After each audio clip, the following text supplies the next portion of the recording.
ఎన్నో ఏళ్లుగా సాగు చేస్తున్న మన్యం భూములను ప్రభుత్వం లాగేసుకుంటోందని పల్నాడు జిల్లా కలెక్టర్ ఎదుట పేట సన్నెగండ్ల గ్రామస్తులు ఆవేదన వ్యక్తం చేశారు. ఇటీవల గ్రామంలో ఉన్న సుమారు 800 ఎకరాల భూములను ప్రభుత్వానికి అప్పగించాలంటూ 5 చోట్ల రెవెన్యూ అధికారులు నోటీసులు అంటించారు.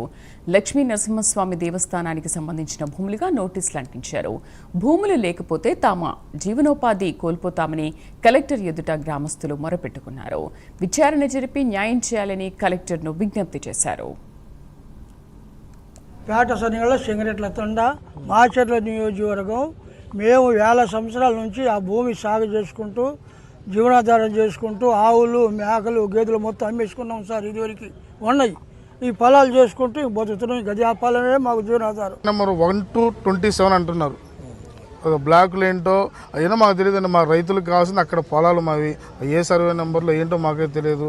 మేము అక్కడ బోర్లు వేసుకున్నాం, ఇల్లు కట్టించుకున్నాం, కరెంటు మీటర్లు ఉన్నాయి అక్కడ. మాకు అన్ని గవర్నమెంట్ చేసినవి అన్నీ మాకు గవర్నమెంట్ ఇచ్చిన వాటినే మేము సాగు చేసుకుంటూ జీవితం సాగిస్తూ ఉన్నాం. ఖచ్చితంగా రానున్న రోజుల్లో మా గ్రామస్తులందరికీ కూడా సంబంధిత భూముల్లో పట్టాలు ఇవ్వాలని, లేని ఎడల తక్షణ చర్యలు మేము తీసుకుంటామని ఈ పార్టీలకు అతీతంగా ముఖ్యంగా మాకు వ్యక్తుల కన్నా మా గ్రామం ముఖ్యం.